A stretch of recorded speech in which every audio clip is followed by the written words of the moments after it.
తాకట్లో ఉన్న మీ బంగారాన్ని విడిపించి ఆ రోజు ఆన్లైన్ రేటుకి కొంటాం. Sharma gold company. అందరికీ నమస్కారం. నా పేరు మాధురి. మీరు చూస్తున్నది సుమన్ టీవీ నెట్వర్క్. మే 16 నుంచి 31 వరకు ద్వాదశ రాసుల వారికి ఎలా ఉండబోతుందో తెలియజేయడానికి మనతో పాటు ఉన్నారు ప్రముఖ జ్యోతిష్య పండితులు బ్రహ్మశ్రీ నందిబట్ల శ్రీహరి శర్మ గురువు గారు. నమస్కారం గురువు గారు. వాగర్థావివ సంపృక్తౌ వాగర్థ ప్రతిపత్తయే జగతః పితరౌ వందే పార్వతీ పరమేశ్వరౌ. ఆదిత్యాయ చ సోమాయ మంగళాయ బుధాయ చ గురు శుక్ర శనిభ్యశ్చ రాహవే కేతవే నమః. శృంగేరి జగద్గురు పీఠాధిపతులకి కంచి పీఠాధిపతులకి నమస్కారములు తెలియజేసుకుంటూ కార్యక్రమాన్ని ప్రారంభిద్దాం. గురుగారు, కర్కాటక రాశి వారికి ఎలా ఉండబోతుందో తెలియజేస్తారా? ఇక 12 రాశులలో జన్మించినటువంటి వారికి మే 16వ తారీఖు నుంచి 31వ తారీఖు వరకు ఏ విధంగా ఉండబోతుందో తెలుసుకునే ముందు గ్రహ సంచారం తెలుసుకుందాం. వీక్షించేటువంటి ప్రేక్షకులకి ఒక సూచన. గురువు మారాడు, అలాగే 18వ తారీఖు నుంచి రాహువు కేతువు కూడా మారబోతున్నారు. అంటే ఉన్నటువంటి నవగ్రహాలలో ప్రధానమైనటువంటి గ్రహాలు మారబోతున్నాయి. కాబట్టి ఆల్రెడీ ప్రేక్షకుల్లో వివిధ రాశుల్లో జన్మించినటువంటి వారికి చాలా మౌలికమైనటువంటి మార్పులు ఏప్రిల్ నెల నుంచే ప్రారంభమయ్యాయి. కాబట్టి భవిష్యత్తు ఎలా ఉండబోతుంది, ముఖ్యంగా ఈ మే నెలలో 16 నుంచి 31వ తారీఖు వరకు ఎలా ఉండబోతుంది అనేటువంటి విషయాన్ని తెలుసుకునే ముందు గ్రహ సంచారం తెలుసుకుందాం. మేషంలో బుధుడు, అలాగే వృషభంలో రవి, మిథునంలో గురువు, కర్కాటకంలో కుజుడు, అలాగే 18వ తారీఖు నుంచి కేతువు సింహంలో, రాహువు కుంభంలో.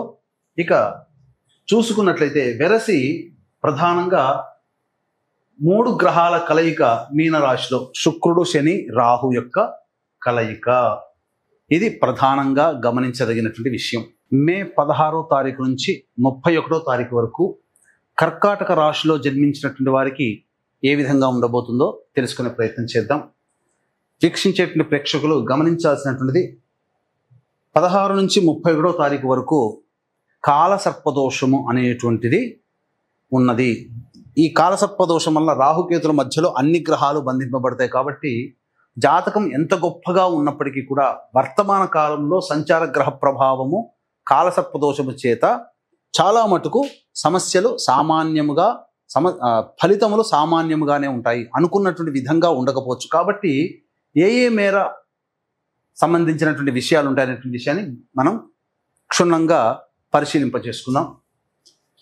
ప్రధానంగా కర్కాటక రాశి వారికి రాశిలోనే కుజుని యొక్క సంచార ప్రభావం ప్రధానంగా మీ ఆలోచనలకి మరియు మీ ఆలోచించి చేసినటువంటి వాటికి ఇంప్లిమెంటేషను, మరియు మీ వృత్తి ఉద్యోగ వ్యాపారం, ముఖ్యంగా మీ యొక్క కీర్తి ప్రతిష్టలకు సంబంధించిన విషయాల్లో పైకి ఏదో గొప్పగా ఉన్నప్పటికీ కూడా రాశిలోనే నీచ స్థితి పొందినటువంటి కుజగ్రహ ప్రభావం చేత మీ వెనకాల గోతులు తవ్వేటువంటి వ్యక్తులు ఎక్కువగా ఉంటారు. మీ యొక్క పేరు ప్రతిష్టల్ని చూసి అసూయ పడేటువంటి వ్యక్తుల యొక్క ప్రభావం ఎక్కువగా ఉంటుంది. అన్నిటికంటే నెగటివ్ ఫోర్స్ ఎక్కువగా మీకు ఉండబోతుందని చెప్పవచ్చు. ఇక 12వ ఇంట గురువు చాలా మటుకు సేఫ్ సైడ్లో ఉంటారని చెప్పొచ్చు. ఏ ఖర్చు అయినప్పటికీ కూడా అది సద్వ్యయమే, భవిష్యత్తులో అది మళ్ళీ మీకు రిటర్న్ వస్తుంది. కాబట్టి ఖర్చుల విషయంలో ఆందోళన పడాల్సినటువంటి అవసరం లేదు. కాకపోతే అనుకున్నటువంటి పనులలో కాస్త ఆలస్యం అవుతుంది గురుగ్రహ ప్రభావం వల్ల, అంతే తప్ప అన్ని విధాలుగా శాంతముగానే ఉంటుంది.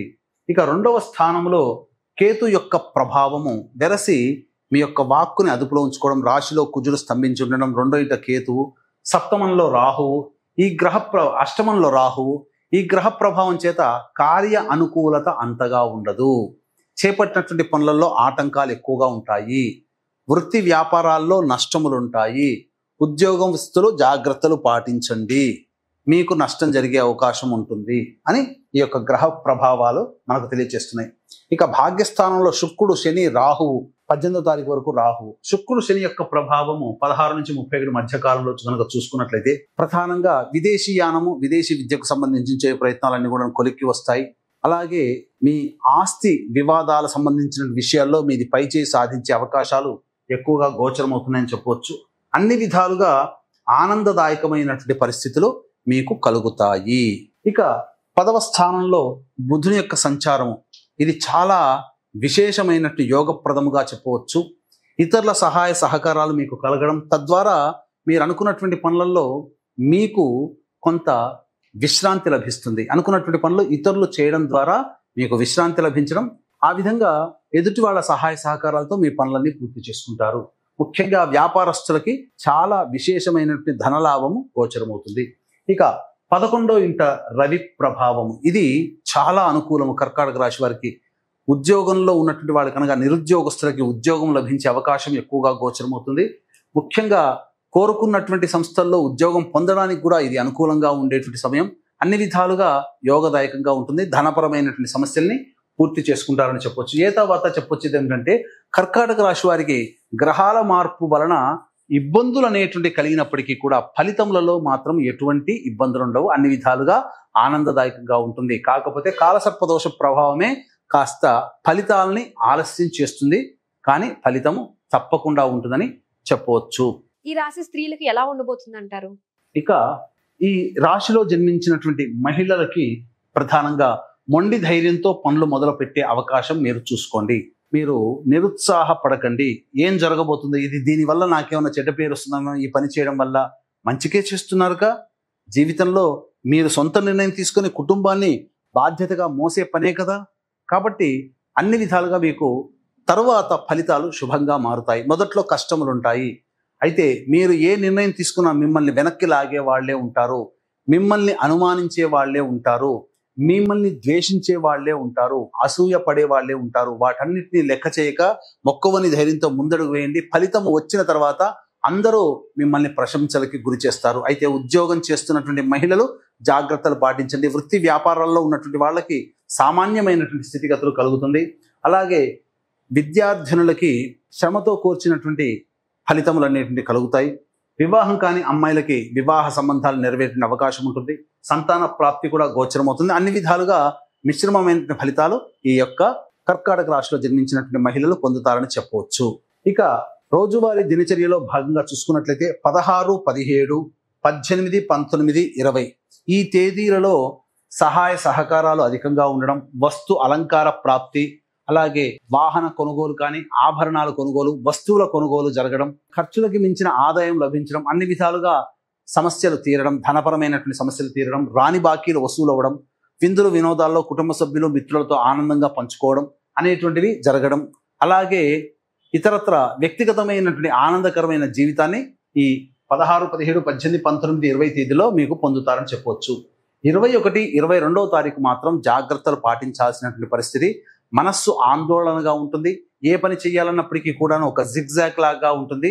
పిచ్చి కలలు అనేటువంటివి రావడము, తద్వారా భయభ్రాంతులకు గురి జరగడం అనేటువంటిది గోచరమవుతుంది. కాబట్టి జాగ్రత్తలు పాటించండి. ధనపరమైన విషయంలో నిర్ణయాలు ఆచితూచి తీసుకోండి అని చెప్పవచ్చు. ఇక 23, 24వ తారీఖులో కనుక చూసుకున్నట్లయితే సంతానం మూలకంగా ఖర్చులు, సంతానపరంగా సమస్యలు, సంతానంతో విభేదాలు పెరుగుతాయి. అలాగే ఆస్తి సంబంధమైనటువంటి విషయాలు చర్చకు వస్తాయని చెప్పవచ్చు. ముఖ్యంగా విదేశీయానము, విదేశీ విద్యకు సంబంధించి ప్రయత్నాలన్నీ కూడా కొలిక్కి వస్తాయి. ఇక వీక్షించేటువంటి ప్రేక్షకులకి గమనిక, మే 16 నుంచి 31వ తారీఖు వరకు నవగ్రహాల్లో రాహుకేతుల మధ్య మిగతా సప్తగ్రహాలు బంధింపబడి కాలసర్ప దోషాన్ని కలగజేస్తున్నాయి. కాబట్టి ఎంతమంది ఎంత గొప్పగా ప్రయత్నం చేసినా ఆశించిన మేర ఫలితాలు అంత తొందరగా పొందలేకపోతారు. కావున దీన్ని దృష్టిలో పెట్టుకుని సంపూర్ణముగా నవగ్రహ శాంతి, అన్ని రాశులలో జన్మించినటువంటి వారికి నవగ్రహ శాంతి మరియు సర్వదోష నివారణ పూజలు, హోమాలు అనేటువంటివి మీ యొక్క గోత్రనామాలతో జరిపించి శక్తిపాతము చేయబడినటువంటి శంకరుంగలి మాలని మీకు అందించడం జరుగుతుంది. దీన్ని ధరించడం ద్వారా నెగటివ్ ఎనర్జీ పోతుంది, పాజిటివ్ ఎనర్జీ వస్తుంది. నరదృష్టి, నరఘోష, ముఖ్యంగా వాహనాన్ని నడిపేటప్పుడు ప్రమాదాల నుంచి బయటపడవేస్తుందని చెప్పవచ్చు. ఇక ఈ విష్ణు ప్రీతికరమైనటువంటి వైశాఖ మాసంలో సరస్వతీ నది పుష్కరాల సందర్భంగా తండ్రి వైపు, తల్లి వైపు మరణించినటువంటి వారి ఆత్మతృప్తి కోసం బ్రాహ్మణుని కర్తగా పెట్టి సోమవతి అమావాస్య రోజున ఈ పిండ ప్రధాన కార్యక్రమం, తర్పణాది కార్యక్రమాలు అనేటివి చేయించడం జరుగుతుంది. అవకాశం ఉన్న వాళ్ళు ఇట్టి కార్యక్రమంలో కూడా మీ గోత్రనామాదులు నమోదు చేసుకోవచ్చు. ఇక గమనించుకున్నట్లయితే 25, 26వ తారీఖుల్లో అన్ని విధాలుగా 25, 26, 27, 28వ తారీఖుల్లో అన్ని విధాలుగా వృత్తి, ఉద్యోగ, వ్యాపార రంగంలో ఉన్నటువంటి వాళ్ళకి మంచి విధంగా ప్రోత్సాహకరంగా ఆదాయం పెరుగుతుంది. నూతన వ్యాపారం చేపట్టాలనే ఆలోచన మీ జీవితంలో మార్పు తీసుకుని వస్తుంది. దానికి అనుగుణంగా అడుగులు వేస్తారు. ఉద్యోగ మార్పుకి కూడా అనుకూలమైనటువంటి సమయంగా చెప్పవచ్చు. ఇక 29, 30 ఈ తేదీల్లో కనుక చూసుకున్నట్లయితే ఖర్చులు అధికంగా ఉంటాయి. వృత్తిపరంగా కాకుండా ఆధ్యాత్మిక పరమైనటువంటి ఖర్చులు, ఆధ్యాత్మిక యాత్రలు చేయాల్సినటువంటి పరిస్థితి గోచరమవుతుంది. ముఖ్యంగా దేవాలయ సందర్శనం మీకు జరుగుతుంది. పెద్దల ఆశీర్వచనం కూడా మీకు కలుగుతుందని చెప్పవచ్చు. ఇక 31వ తారీఖు రోజున చూసుకుంటే ప్రధానంగా ఆత్మవిశ్వాసంతో ముందడుగు వేయాల్సినటువంటి పరిస్థితి. ముఖ్యంగా పెండింగ్ లో ఉన్నటువంటి పనులను పూర్తి చేసుకుంటారు. అనుకూలమైనటువంటి జీవన విధానం ఉంటుందని చెప్పవచ్చు. ఇక గమనించుకున్నట్లయితే తర్వాత అన్ని విధాలుగా ఈ సంబంధించినటువంటి రాశులలో జన్మించినటువంటి వారికి కాలసర్పదోష ప్రభావం సామాన్యమైనటువంటి ఫలితాలని పొందుతారు. వీరు ఎలాంటి పరిహారాలు చేసుకుంటే అంత మంచి జరుగుతుంది అంటారు? ఈ యొక్క కర్కాటక రాశిలో జన్మించినటువంటి వారికి సమస్యల పరిష్కారం కోసం ప్రతిరోజు సుబ్రహ్మణ్య భుజంగ స్తోత్ర పారాయణము, అలాగే కాలభైరవాష్టక పారాయణం రోజుకి 3 సార్లు పఠించండి. ఇప్పటివరకు చెప్పినటువంటి వాటికంటే కూడా విభిన్నంగా మీ యొక్క జీవితంలో సంఘటనలు జరుగుతున్నట్టయితే మీ యొక్క జన్మ జాతకంలో నడుస్తున్నటువంటి గ్రహ దశాంతర దశల యొక్క ప్రభావాలు కావున దగ్గరలోని మంచి ఉపాసనా పరులైనటువంటి జ్యోతిష్యులను సంప్రదించి వారి సలహాలు సూచనలు కనుక పాటించినట్లయితే మరింత మెరుగైనటువంటి జీవితాన్ని పొందుతారని తెలియజేయవచ్చు. అలాగే ఈ కాలసర్పదోష ప్రభావం వలన మే 31వ తారీఖు వరకు కూడా ఎవరికి కూడా అనుకూలమైన ఫలితాలు కలగవు. కావున ఆ రోజున నవగ్రహాలకి సంపూర్ణమైనటువంటి శాంతి, అలాగే సర్వదోష నివారణ పూజలు హోమాలు జరిపించి శక్తిపాతము చేయబడినటువంటి శంకరుంగలి మాలని మీకు ఇవ్వడం జరుగుతుంది. మరియు సరస్వతీ నది పుష్కరాల సందర్భంగా తండ్రి వైపు తల్లి వైపు మరణించిన వారి ఆత్మతృప్తి కోసం బ్రాహ్మణుని కర్తగా పెట్టి పిండ ప్రదానం తర్పణాది కార్యక్రమాలు జరిపించి కూడా మీకు వీడియో అందించడం జరుగుతుందని చెప్పవచ్చు. కర్కాటక రాశి వారి ఫలితాలు తెలియజేసినందుకు ధన్యవాదాలండి. సర్వం శ్రీ ఉమామహేశ్వర పరబ్రహ్మార్పణమస్తు.